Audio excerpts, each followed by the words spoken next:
Hello दोस्तों। तो इस वीडियो में हम लोग जानेंगे कि हीरोन का फार्मूला जो है उसकी उत्पत्ति कहाँ से हुई है। हम लोग कक्षा 9 में हीरोन के फार्मूले का जो चैप्टर है वो पूरा पढ़ लेते हैं, लेकिन लास्ट तक ये नहीं जान पाते हैं कि फार्मूला आया कहाँ से।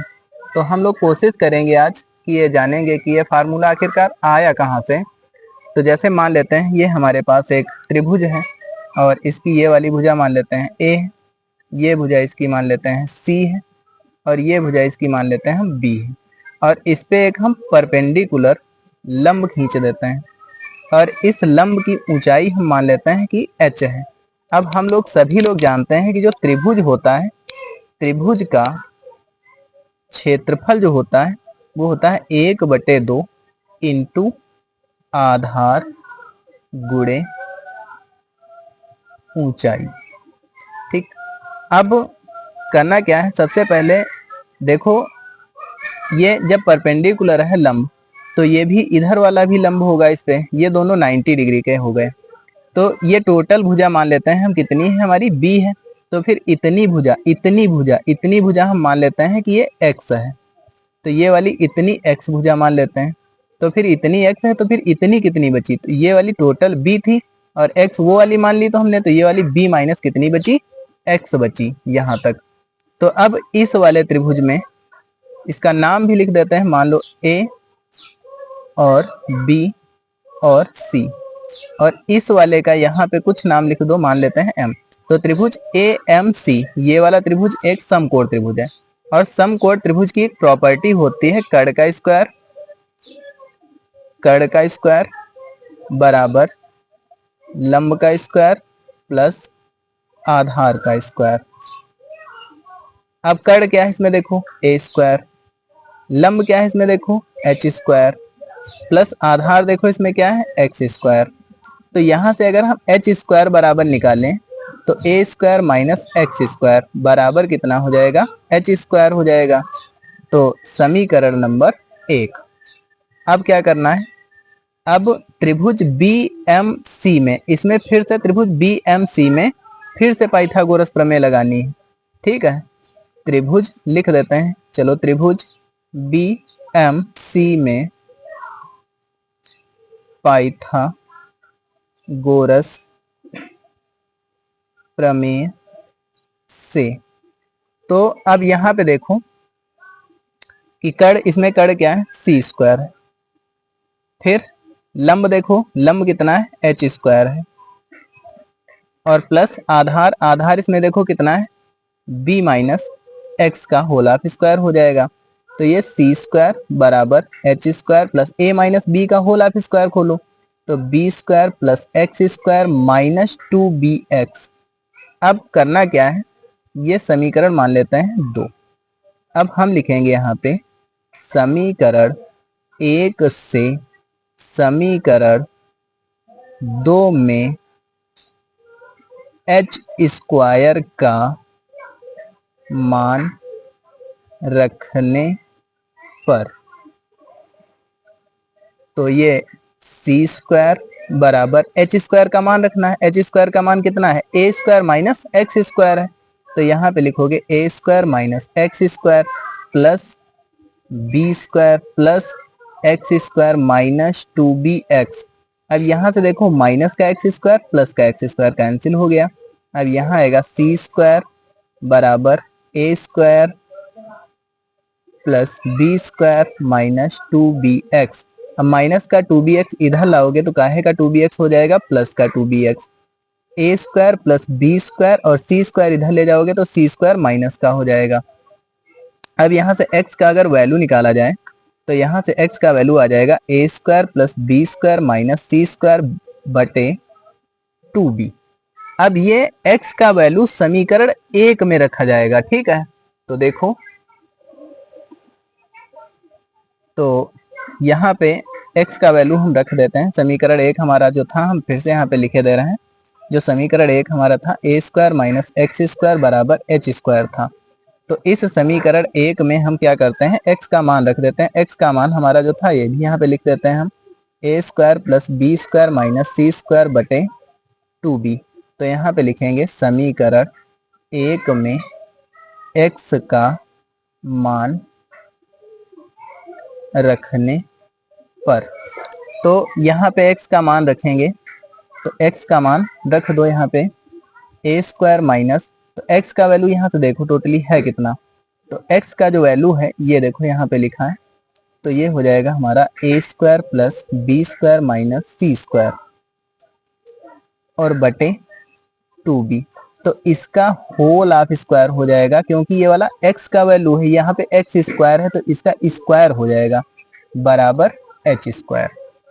अब क्या करना है, a स्क्वायर माइनस, इसको अलग लिख लेना है, a square plus B square minus C square का होल ऑफ स्क्वायर, और नीचे कितना हो जाएगा 2 दूनी 4 बी स्क्वायर बराबर कितना हो जाएगा h स्क्वायर। इधर एलसीएम लेते हैं और तो कितना हो जाएगा 4a square B square minus a square plus B square minus C square का होल ऑफ स्क्वायर, और पूरे के बटे कितना हो जाएगा 4b स्क्वायर बराबर कितना हो जाएगा h स्क्वायर हो जाएगा।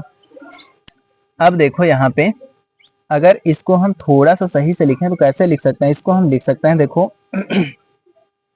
2ab का whole of square minus a square plus B square minus C square का होल ऑफ स्क्वायर और बटे 4b स्क्वायर बराबर h स्क्वायर। अब ये a square minus B square जैसा लिखा दिख रहा है, तो इसको हम लिख सकते हैं एक ब्रैकेट में लिख सकते हैं a प्लस बी, एक ब्रैकेट में लिख सकते हैं a माइनस बी, तो a प्लस बी लिखता है 2ab plus a square plus B square minus C square, ये एक ब्रैकेट हो गया। एक ब्रैकेट में फिर से लिखोगे 2ab minus a square minus B square और प्लस कितना हो जाएगा सी स्क्वायर, और पूरे के बटे कितना चल रहा है 4b स्क्वायर, और ये सब कुछ बराबर किसके चल रहा है h स्क्वायर के बराबर चल रहा है। ठीक है, तो अब यहां से देखो इसके ये वाला लिखते हैं पहले, तो इसको लिखो a square plus B square plus 2ab, ये लिख लो, लास्ट में सी स्क्वायर ले जाओ। अब ये वाला ऐसे ही लिखो, तो यहाँ पे देखो ये वाला, ये यहाँ पे अगर माइनस कामन ले लो, तो ये वाला अगर माइनस कामन ले लिया जाए यहाँ पे देखो तो a स्क्वायर और प्लस बी स्क्वायर हो जाएगा, और माइनस का क्या हो जाएगा 2ab हो जाएगा अगर माइनस कामन लिया जाएगा। ठीक, तो यहाँ पे देखो क्या करेंगे हम, यहाँ पे इतने में माइनस कामन लेंगे, तो ये वाला हो जाएगा तुम्हारा a square plus B square, और इतने में ही हम माइनस कामन ले रहे हैं तो माइनस का 2ab हो जाएगा, और ये ब्रैकेट बंद हो गया और प्लस सी स्क्वायर हो गया, बटे कितना चल रहा है 4b स्क्वायर, और ये सब बराबर h स्क्वायर के चल रहा है। तो h स्क्वायर के आगे अब देखो यहाँ पे ये a square plus B square plus 2ab हो गया, तो ये इसको हम लिख सकते हैं a प्लस बी का होल ऑफ स्क्वायर, और माइनस कितना लिखा जाएगा सी स्क्वायर। इधर देखो ये वाला सी स्क्वायर पहले लिख लो, और ये वाला ऐसे ही देखो a square plus B square minus 2ab, तो ये लिखा है माइनस a माइनस बी का होल ऑफ स्क्वायर, और पूरे के बटे कितना लिख गया 4b स्क्वायर, और बराबर ये सब चल रहा है h स्क्वायर की। अब करना क्या है, तो ये वाला फिर से देखो कुछ लिख गया, क्या लिख गया, तो यहाँ से देखो a square minus B square जैसा लिख गया कुछ, a square minus B square, यहाँ पे भी देखोगे तो a square minus B square लिख गया। ठीक, तो अच्छा अब हम लोग दूसरे प्रश्न पे चलते हैं, तो हम नई लाइन से फिर से लिख देते हैं जो हमारा मान आया था h स्क्वायर का, तो h स्क्वायर बराबर आया था a प्लस बी का whole of square minus C square, और अगला ब्रैकेट हमारा था c square minus a minus B का होल ऑफ स्क्वायर, और पूरे टोटल के बटे था 4b स्क्वायर। अब देखो h स्क्वायर बराबर, यहाँ पे देखो a square minus B square लिख गया, तो एक ब्रैकेट में लिखेंगे a प्लस बी और प्लस सी, फिर एक ब्रैकेट में क्या लिखेंगे, एक ब्रैकेट में लिखेंगे a प्लस बी और माइनस सी लिखेंगे। ठीक, अब फिर इस वाले ब्रैकेट में क्या लिखेंगे, तो इस वाले ब्रैकेट में ऐसे ही a प्लस बी, मतलब C plus A minus B हो जाएगा। फिर अगले ब्रैकेट में a माइनस बी, तो c माइनस ए और माइनस माइनस प्लस बी हो जाएगा। और पूरे के बटे कितना हो जाएगा, 4b² हो जाएगा। ठीक, अब अगर यहां से हम h का वैल्यू निकालें तो आप सभी लोग जानते हैं कि जब स्क्वायर से इधर से स्क्वायर हटाएंगे तो इधर वर्गमूल अंडर रूट आ जाएगा। तो यहाँ पे लिखा जाएगा a प्लस बी प्लस सी, और ये हो गया तुम्हारा a प्लस बी और माइनस सी, और ये हो गया c plus A minus B, और ये हो गया c प्लस बी माइनस ए, और पूरे के बटे हो गया 4b²। अब थोड़ा सा हम लोग बेसिक जानते हैं। हम जानते हैं कि हमारा एक त्रिभुज जो था, हमने छोटा त्रिभुज बना दिया है समझने के लिए। तो इस त्रिभुज की इसमें भुजाएं देखिए आप लोग, ये ए भुजा है, ये सी भुजा है, ये बी भुजा है। तो यहाँ पे हम छोटा सा लिख देते हैं, ये वाली भुजा देखिए वैसे ही ए भुजा है, ये सी भुजा है, और ये वाली बी भुजा है। आप सभी लोग जानते हैं कि जो त्रिभुज होता है, त्रिभुज का जो परिमाप होता है, तो त्रिभुज का जो परिमाप होता है, परिमाप ये होता है a प्लस बी प्लस सी। लेकिन यहाँ पे हमको चाहिए अर्ध परिमाप, तो इसको बटे 2 कर दें और इसको भी बटे कितना कर दें, 2। तो इसको हम मान लो s से लिख लेते हैं। तो s बराबर कितना हो जाएगा, a प्लस बी प्लस सी बटे कितना हो जाएगा, 2। तो 2 इधर लाओगे तो 2s बराबर कितना हो जाएगा, a प्लस बी प्लस सी हो जाएगा। तो यहाँ पे देखो, जहाँ पे a प्लस बी प्लस सी है तो उसका वैल्यू हम कितना रख सकते हैं। ऐसे ही यहाँ से और भी वैल्यू बहुत सारे निकाल सकते हो। जैसे अब एक बार यहाँ से हमको देखो किसकी किसकी आवश्यकता पड़ेगी। तो यहाँ से एक बार देखो हम लोग 2s बराबर निकाल लिए, इतना आ गया। ठीक, फिर उसके बाद में अगर हम a प्लस बी यहाँ से निकाले तो a प्लस बी बराबर कितना आ जाएगा, a प्लस बी बराबर निकालेंगे तो 2s माइनस कितना आ जाएगा, c आ जाएगा। ऐसे ही अगर हम यहाँ से c प्लस ए निकालें तो c प्लस ए बराबर अगर निकालेंगे तो यहाँ से कितना आ जाएगा, 2s माइनस कितना आ जाएगा, b आ जाएगा।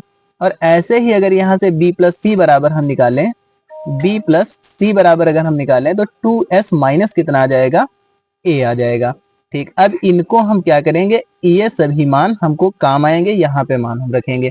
तो यहाँ से देखो a प्लस बी प्लस सी, तो a प्लस बी प्लस सी का मान जो ये देखो हमने निकाला है किसके बराबर है, 2s के बराबर है। तो यहाँ पे हम मान रखते हैं, तो इसकी जगह पे हम लिख सकते हैं 2s। ठीक, अब a प्लस बी की जगह पे देखो, a प्लस बी की जगह पे हमने निकाला मान 2s माइनस सी, तो यहाँ पे हम मान रखेंगे इसका, तो इसका मान कितना लिखेंगे, 2s माइनस सी, और यहाँ पे देखो पहले से ही एक माइनस सी लिखा हुआ है। ठीक, अब इसके बाद में फिर से देखो c प्लस ए का मान, तो c प्लस ए का मान कितना है, 2s माइनस बी, तो 2s माइनस बी, और यहाँ पे एक भी पहले से ही माइनस है। ठीक, उसके बाद में c प्लस बी, या हम कहें b प्लस सी, तो इसका मान कितना है, 2s माइनस ए, और एक a पहले से ही घटा हुआ है, और पूरे के बटे कितना चल रहा है, 4b²। अच्छा, अब थोड़ा सा हम करते क्या है, 4b² आप सभी लोग जानते हैं रूट से कितना बाहर आ जाएगा, 2 बाहर आ जाएगा, और b² का कितना बाहर आ जाएगा, b आ जाएगा। ठीक, अब यहाँ से देखो ये आ गया 2s, अब यहाँ से देखो ये लिख गया 2s माइनस 2c, अब यहाँ पे देखो ऐसे ही लिख गया 2s माइनस 2b, अब फिर ऐसे ही यहाँ पे लिख गया 2s माइनस 2a, 1/2b। अब यहाँ से देखो ये 2s। ठीक, यहाँ से देखो अब 2 कॉमन है कि नहीं, तो यहाँ से 2 कॉमन है, तो यहाँ पे 2 बाहर निकाल लेते हैं, तो s माइनस कितना आ गया, c। ऐसे ही यहाँ पे भी देखो कितना कॉमन है, 2 कॉमन है, 2 बाहर निकालो, s माइनस b। ऐसे ही यहाँ से भी 2 बाहर निकालो, कॉमन है, तो यहाँ पे फिर कितना बचा, s माइनस a बचा हुआ है। अब देखो आप सभी जानते हैं कि जोड़े से बाहर निकलते हैं वर्गमूल से, तो कितने जोड़े बन रहे हैं, 2 के 2 जोड़े बन रहे हैं, तो कितनी बार बाहर आएगा, 2 बार, तो 1 2 गुणे 2 ये बाहर आ गया। तो वर्गमूल में अब कितना बचा, ये वाला s बचा, फिर ये वाला कितना बचा, s माइनस c बचा, फिर ये वाला कितना बचा, s माइनस b बचा, फिर ये वाला कितना बचा, s माइनस a बचा। तो ये सब कुछ किसके बराबर चल रहा है, ये सब कुछ h के बराबर चल रहा है। अब यहाँ से देखो 2 1 2, ये वाला कैंसिल हो गया। तो h बराबर जो हाइट हमारी आ गई है 2/b under root s, s minus C, s minus B और s माइनस ए आ गया। ठीक, ये हमारी ऊंचाई आ गई। अभी हमने तुमको सबको त्रिभुज का क्षेत्रफल बताया था। त्रिभुज का जो क्षेत्रफल होता है क्या होता है, 1/2 आधार गुणे ऊंचाई। अब 1/2 ये लिखोगे। ठीक, आधार देखो हम किसके सापेक्ष मान रहे थे, आधार हम b के सापेक्ष मान रहे थे। यहाँ पे देखो क्या लिखा है, b लिखा है। ठीक, तो यहाँ पे b के सापेक्ष, तो आधार हम यहाँ पे क्या लिखेंगे, तो आधार यहाँ पे हम लिखेंगे b। और ऊंचाई ये अभी आप देख पा रहे हो सभी लोग, तो ऊंचाई कितनी हम निकाले हैं 2/b और अंडर रूट कितना निकाले हैं s। अच्छा, इसको थोड़ा सही लिख लेते हैं सीक्वेंस से, s और s माइनस ए और s माइनस बी और s माइनस सी। अब यहाँ पे देखो 2 से 2 कैंसिल हो गया, b से b कैंसिल हो गया। तो अब यहाँ से देखो त्रिभुज का जो क्षेत्रफल आ गया है वो कितना आ गया है, under root s, s minus A, s minus B और s माइनस सी। तो इस प्रकार से हमारा हीरोन का फार्मूला आता है। तो अच्छा लगा हो तो जरूर बताइएगा।